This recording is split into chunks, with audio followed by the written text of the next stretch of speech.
और इस समय हमारे साथ एक्सक्लूसिवली बातचीत करने के लिए जुड़ रहे हैं केंद्रीय मंत्री अनुराग ठाकुर। अनुराग जी, आपका अभिनंदन है। चंद्रयान-3 को कामयाबी मिल गई है और पूरी दुनिया सेलिब्रेट कर रही है, लेकिन हमारे देश में होड़ की पॉलिटिक्स हो रही है, होड़ की राजनीति भी हो रही है। अमीश जी, पहले तो मैं आपको और आपके चैनल के माध्यम से करोड़ों भारतवासियों को चंद्रयान मिशन 3 की बहुत बहुत बधाई, जो इतना सफल और सबसे बड़ी बात यह है, यह दुनिया का सबसे सस्ता और सबसे सफल चंद्रयान मिशन है। और ये मैं इसलिए कह रहा हूं कि इसकी लागत मात्र 613 करोड़ रुपया है, जबकि चंद्रयान 2 की भी लगभग 960 करोड़ थी।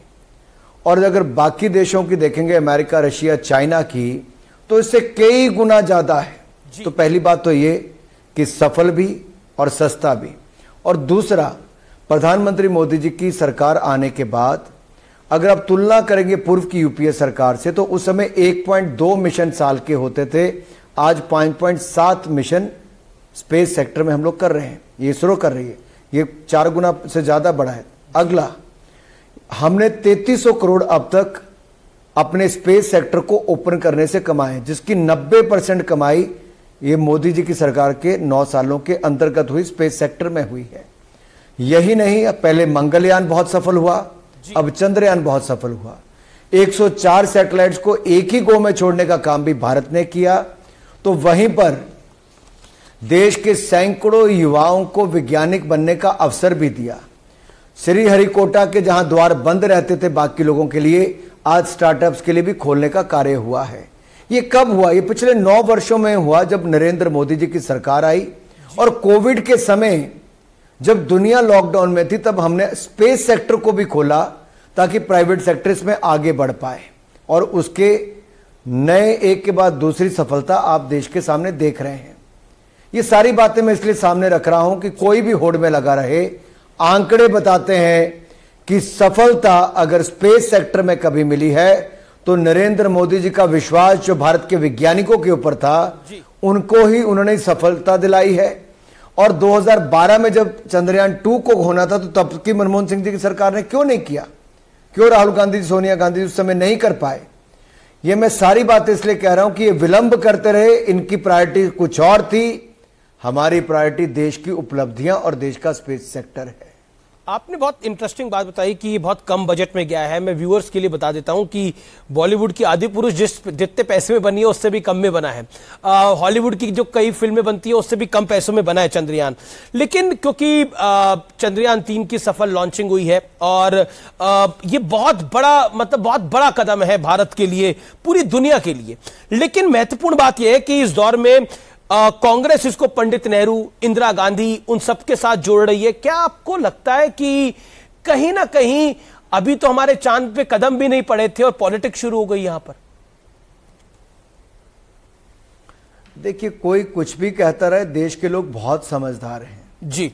1969 में जब इसकी शुरुआत हुई, उससे लेके अब तक 89 लॉन्च मिशंस हुए, जहां पे सैटेलाइट्स को कैरी करके अंतरिक्ष में भेजा गया।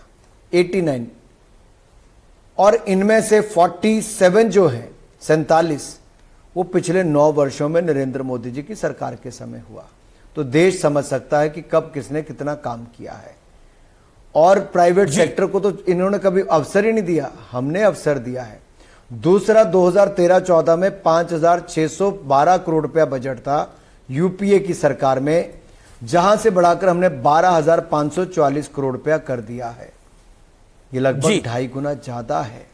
अवसर भी ज्यादा दिए, लॉन्च 4 गुना ज्यादा कर दी, बजट लगभग 2.5 गुना ज्यादा कर दिया। और ये अपने आप में दिखाता है कि ये तो केवल ठप्पे लगवाने के लिए या शुरुआत करने के नाम पे शुरुआत करने के लिए ये काम करते थे। हमने उपलब्धियां हासिल करने का किया है। मंगलयान हो या चंद्रयान हो, दोनों सफल हुए। अब ये जो मानव को अंतरिक्ष में भेजने की बात है या सोलर मिशन की बात है, भारत केवल चंद्रयान तक नहीं रुक रहा जी, चंद्रयान मिशन तक नहीं रुक रहा। मोदी जी ने तो अगला लक्ष्य भी तय कर दिया है कि भारत को कहां जाना है। जी, लेकिन मल्लिकार्जुन खड़गे कांग्रेस पार्टी के अध्यक्ष हैं, वो इसरो का क्रेडिट भी पंडित नेहरू को दे रहे हैं। और क्या आपको लगता है कि इसमें गांधी परिवार की एंट्री, नेहरू की एंट्री, क्या आपको लगता है कि इस पूरे मूवमेंट को कहीं ना कहीं पॉलिटिकल बना देती है? क्योंकि बीजेपी अपनी तरफ से पोस्टर लगवा रही है, वो मोदी जी को क्रेडिट दे रही है। देखिए, एक बात तो मैं कहूंगा, हमने सबसे पहली लाइन कही कि देश के वैज्ञानिकों को और इस मिशन से जुड़े हर उस महानुभाव को जिसने अपना योगदान दिया है, छोटे से छोटा व्यक्ति का भी एक बहुत बड़ा योगदान इसमें है। और ऐसे बहुत सारे युवा साइंटिस्ट भी हैं जिन्होंने अपने जीवन की शुरुआत की है, बहुत सारी प्राइवेट कंपनीज भी जिन्होंने बहुत सारे कंपोनेंट्स बनाए हैं। इन सबको इसके लिए बहुत बहुत साधुवाद है। लेकिन देश में कुछ भी हो, जैसा कहते हैं ना कि हर चीज पे ठप्पा नेहरू गांधी परिवार ने अपना लगा रखा है, बोर्ड तो लगा ही दिया, काम कुछ हो ना हो, ऊपर नेहरू गांधी कहीं ना कहीं लिखा होना चाहिए, बाकी कुछ हो ना हो। तो ये तो उनकी मानसिकता हुए, तो आप इस पे ज्यादा चिंता मत करिए। देश के लोग बहुत बयान आ रहे हैं, अनुराग जी, चिंता नहीं, बयान आ रहे हैं। अभी लेटेस्ट बयान रॉबर्ट वाड्रा का है, वो कह रहे हैं नेहरू जी के विजन की देन है चंद्रयान। लेटेस्ट बयान उनका है, थोड़ी देर पहले का। न जाने कौन से सपने में सोचा होगा, लेकिन वो सपने ही देखते थे। ये मोदी सरकार है जो साकार करने का दम रखती है जी, यही अंतर है। वो अपने नाम और ठप्पे लगवाने में विश्वास रखते थे कि संस्थाएं खोलो, नाम लगा लो, लेकिन मोदी सरकार ये काम करने में विश्वास रखती है और देश का नाम, ये नए भारत की नई तस्वीर है, नई उपलब्धियां हैं, नई ऊंचाइयां हैं, नई छलांग है। और ये नए भारत की नई तस्वीर दुनिया को नई उम्मीद भारत में दिखती है। इस नए भारत में भारत के युवाओं में दिखती है। और ये न्यू होप, ये नई उम्मीद जो है, यही भारत में बहुत सारा व्यापार, रोजगार और निवेश स्पेस सेक्टर में लाएगी। क्योंकि ये चंद्रयान-3 की सफलता, चंद्रयान मिशन की सफलता आज दुनिया भर को भारत की ओर खींच कर लाएगी जी। जैसे मंगलयान मिशन के बाद हुआ, सैटेलाइट लॉन्च करने के बाद हुआ, 104 सैटेलाइट लॉन्च इकट्ठी करके कीर्तिमान स्थापित किया। ये किसने किया? ये बहुत कम दाम में, सस्ता भी और सफल भी, ये भारत कर रहा है आज हर क्षेत्र में। जी, मेरा अगला सवाल है कि मणिशंकर अय्यर ने एक बयान दिया है और उन्होंने एक बड़ा बयान दिया। उन्होंने बोला अटल बिहारी वाजपेयी जी भारतीय जनता पार्टी के पहले प्रधानमंत्री नहीं थे, पीवी नरसिम्हा राव थे। देखिए, पीवी नरसिम्हा जी को तो ना कभी उन्होंने अपना माना, और जिस तरह का व्यवहार कांग्रेस ने अपने कुछ नेताओं के साथ किया जो गांधी और नेहरू परिवार की नहीं सुनते थे, वो देश ने देखा है। या तो उनके दरबारी बन के जियो जी, तब आपके ऊपर प्रश्न चिन्ह खड़ा नहीं करेंगे। अगर आप दरबारी नहीं हो तो आप कभी कांग्रेस वाले आपको अपना नहीं मानते। लेकिन दुख की बात यह है जी, आप किस व्यक्ति की बात कर रहे हो जो देश के प्रधानमंत्री मोदी जी को क्या कहता है, बार बार अपमानित करता है, जिन्होंने कभी अटल जी से लेकर भारतीय जनता पार्टी के नेताओं के बारे में कभी अच्छे शब्द ही ना कहे हो, जो पाकिस्तान में जाकर गले मिलते हो और भारत के आलोचना करते हो। ऐसे मणिशंकर अय्यर जी की किताब तो आज भी कह रहे हैं पाकिस्तान से बातचीत होनी चाहिए, लोगों को सिर्फ सर्जिकल स्ट्राइक। मैंने कहा कि वो रहते भारत में, ये कांग्रेस के कुछ ऐसे नेता हैं जो रहते भारत में हैं लेकिन उनका दिल अभी भी पाकिस्तान में है, उनका शरीर यहां पे, रूह उनकी पाकिस्तान में है। जी, मेरा अगला सवाल है कि, और आखिरी सवाल भी है, क्योंकि कश्मीर फाइल्स को नरगिस दत्त पुरस्कार मिला है सर्वश्रेष्ठ फिल्म का। इसको लेके तो विपक्ष ने बड़ी कंट्रोवर्सी भी कर दी थी। अब आपने पुरस्कार देके, और आप आईएनबी मिनिस्टर हैं, क्या एक और कंट्रोवर्सी को जन्म दे दिया है?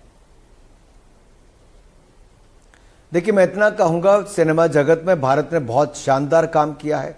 भारत की फिल्मों ने दुनिया भर में धूम मचाई है। भारत दुनिया का सबसे बड़ा फिल्म निर्माता है और नेशनल फिल्म अवार्ड्स के लिए ज्यूरी का गठन किया जाता है जो बिल्कुल इंडिपेंडेंट, ऑटोनमस है। वो अपना निर्णय करती है और देश के सामने रखती है। रॉकेटरी, जिसको बेस्ट फीचर फिल्म का अवार्ड मिला है, ऐसे ही सरदार उधम, जिसको बेस्ट हिंदी फिल्म का अवार्ड मिला है। तो आप इनके बारे में भी कह सकते हैं। बेस्ट नेशनल इंटीग्रेशन की बात करें तो उसके लिए द कश्मीर फाइल्स को मिला है। तो आप ये देखिए, एक के बाद दूसरी फिल्म RRR को कितने ज्यादा अवार्ड्स इसमें मिले, और पुष्पा के अल्लू अर्जुन को बेस्ट एक्टर का मिला, तो आलिया भट्ट को और सानन को, इनको, कृति को, इनको मिला है बेस्ट एक्ट्रेस का अवार्ड अपनी फिल्मों के लिए, चाहे वो गंगूबाई काठियावाली हो या फिर मिमी हो। इसी तरह से पंकज त्रिपाठी को बेस्ट सपोर्टिंग एक्टर के रोल के लिए मिला है। तो इसमें कोई एक व्यक्ति एक फिल्म को देख के ना चले, इन फिल्मों ने बहुत महत्वपूर्ण मुद्दों को उठाया है। और चाहे कश्मीर फाइल की बात करें, कौन झुटला सकता है कि कश्मीर के पंडितों के साथ जो हुआ वो देश को शर्मसार करने वाला था। आज जो लोग मणिपुर की आवाज उठाते हैं, उठानी चाहिए, लेकिन जब कश्मीर में एक हटा था कश्मीरी पंडितों पर, तभी मूक दर्शक बन के बैठे रहे और वहां से हजारों परिवारों को पलायन करके देश के अलग अलग हिस्सों में जाकर बसना पड़ा, जिनके पास आज तक भी कई लोगों के पास बड़े शहरों में घर तक नहीं है। जी, कांग्रेस ने उसके लिए देश से माफी नहीं मांगी। जी, बहुत बहुत शुक्रिया अनुराग ठाकुर, आपका हमारे साथ जुड़ने के लिए, न्यूज़ 18 के साथ बात करने के लिए। Thank you so much.